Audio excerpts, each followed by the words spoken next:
अस्सलाम वालेकुम students, welcome to easy maths. आज हम एक्सरसाइज 2.1 का आर्टिकल नंबर 2.12 डिस्कस करने जा रहे हैं।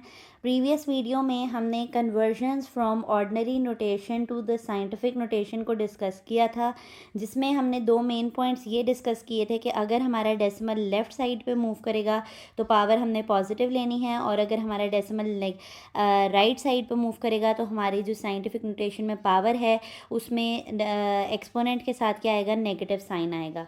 तो आज हमने इन्हीं दो पॉइंट्स का रिवर्स लेना है, क्योंकि अब हम ऑर्डिनरी नोटेशन से साइंटिफिक में नहीं जाएंगे बल्कि हम साइंटिफिक से ऑर्डिनरी के तरफ जाएंगे। ठीक है, यानी कि ऑलरेडी हमारे पास एक क्वेश्चन होगा जो कि साइंटिफिक नोटेशन में लिखा होगा और हम उसको ऑर्डिनरी नोटेशन के अंदर कन्वर्ट कर रहे होंगे। ठीक हो गया। तो सबसे पहले चलते हैं हम एग्जाम्पल नंबर 3 के ऊपर, कि उसमें उसने हमें स्टेटमेंट में कहा है कि convert 3.47 into 10⁻6 to the ordinary notation.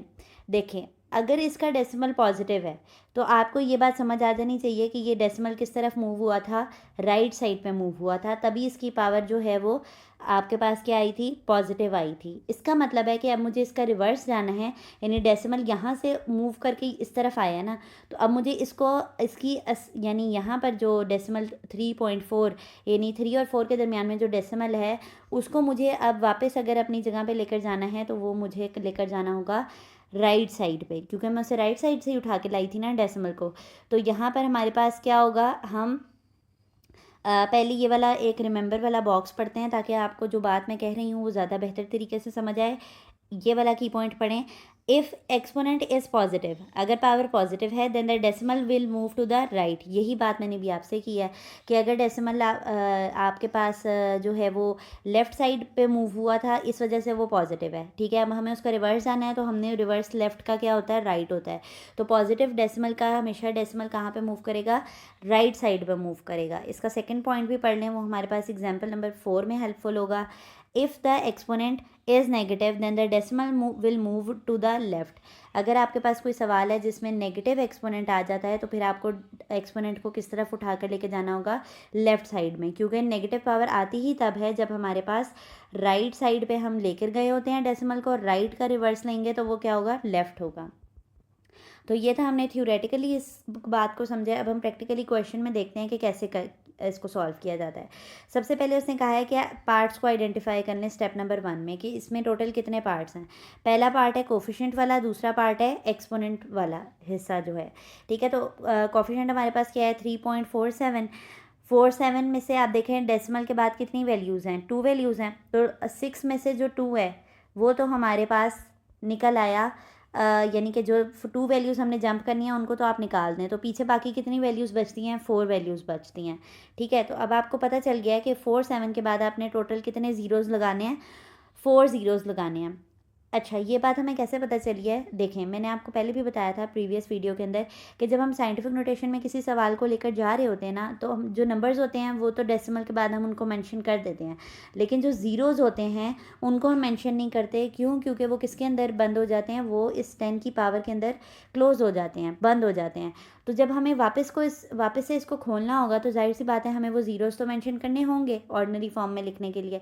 तो हमें पता कैसे चलता है कि हमने कितने ज़ीरोज़ डालते हैं। यहाँ पे स्टूडेंट्स की बहुत ज़्यादा मिस्टेक होती है कि वो पावर 6 देखते हैं तो इसके कोफिशिएंट के बाद वो उठाकर कितने ज़ीरोज़ लगा देते हैं, 6 लगा देते हैं। नहीं, डेसिमल के बाद आप पहले देखें कि वैल्यूज़ कितनी हैं, 2 हैं और टोटल हमारे पास 6 हैं।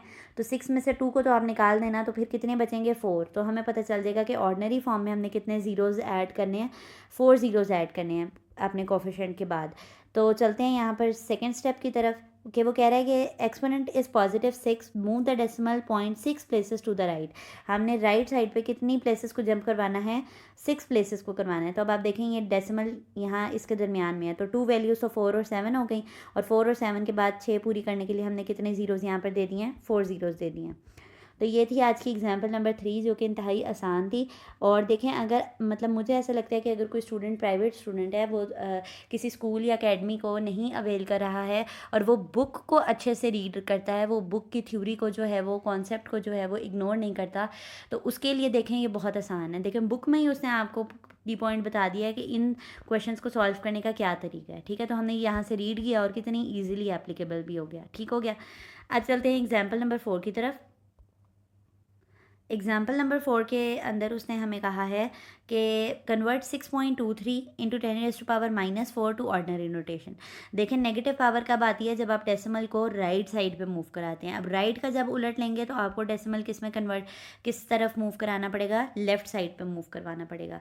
तो हम देख लेते हैं, यहाँ पर भी पहला स्टेप है कि पार्ट्स को आइडेंटिफाई करें, कोफिशिएंट अलहदा कर लें और एक्सपोनेंट अलहदा कर लें। नेक्स्ट उसने हमें यहाँ पर क्या कहा है, since the exponent is -4 move the decimal 4 places to the left. यहाँ पर भी हम पिछले क्वेश्चन वाला कॉन्सेप्ट ही अप्लाई करेंगे कि डेसिमल के बाद आपको कितनी वैल्यूज़ दिख रही हैं, 2 वैल्यूज़ दिख रही हैं और टोटल हमारे पास हैं कितनी, 4। तो 4 में से 2 को जब आप माइनस करेंगे तो क्या आ जाएगा, 2 आ जाएगा यहाँ पर। अच्छा सॉरी, हम लेफ़्ट साइड पे मूव कर रहे हैं ना, तो हमने लेफ़्ट साइड के लिए इस तरफ वाली वैल्यूज़ देखनी है, यानी कि डेसिमल्स के लेफ़्ट साइड वाली देखनी है।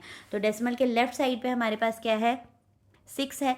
तो 6 एक वैल्यू हुई, तो हमारे पास यहाँ पर जब हम 4 में से 1 को माइनस करेंगे तो हमें क्या पता चल जाएगा कि हमने कितने नंबर ऑफ़ ज़ीरोज़ लगाने हैं वहाँ पर अपने डेसिमल के बाद, 3 ज़ीरोज़ लगाने हैं। तो देखें यहाँ पर जो कन्वर्ट किया गया है, डेसिमल को 6 और 2 के दरमियान से उठाकर हम किसकी तरफ मूव कराया, हमने लेफ़्ट साइड की तरफ। और लेफ़्ट साइड की तरफ आप देखें, एरो के नीचे देखें कितनी वैल्यूज़ आ रही हैं। एरो के नीचे, इसको हम दोबारा लिखते हैं, यहाँ पर आप देखें कि ये कितनी वैल्यूज़ बनी है, 4 वैल्यूज़ बनी है। तो हमने -4 को पूरा कर लिया है। तो ये थे 2 सिंपल से एग्जांपल्स थी आपकी। और एग्जांपल्स को डिस्कस करना इसलिए लाजमी होता है हमारे लिए, क्योंकि जब हम क्वेश्चन को डायरेक्ट स्टार्ट करा देते हैं ना, तो उसमें हमें ईच एंड एवरी डिटेल बतानी पड़ती है। लेकिन जब हमने पीछे से एग्जाम्पल्स को डिस्कस कर लिया होता है तो हमारे लिए काफ़ी आसानी हो जाती है एक्सरसाइज के क्वेश्चंस को समझना। तो यहाँ पर जो ट्राई और सेल्फ वाले क्वेश्चंस हैं, ये आप लाजमी इनको ट्राई करें और इनके आंसर्स जो हैं वो आप कमेंट सेक्शन में लाजमी हमें भेजें, ताकि हमें पता चले कि जो स्टूडेंट्स हमारा लेक्चर ले रहे हैं उनकी अंडरस्टैंडिंग डेवलप हो रही है या नहीं हो रही है। और अगर आपको हमारा वे ऑफ टीचिंग ईजी लगता है तो हमारी वीडियोज़ को लाइक कर दिया करें और चैनल को सब्सक्राइब कर दें, ताकि हर नई आने वाली वीडियो आप तक पहुँचती रहे। अल्लाह हाफ़िज़।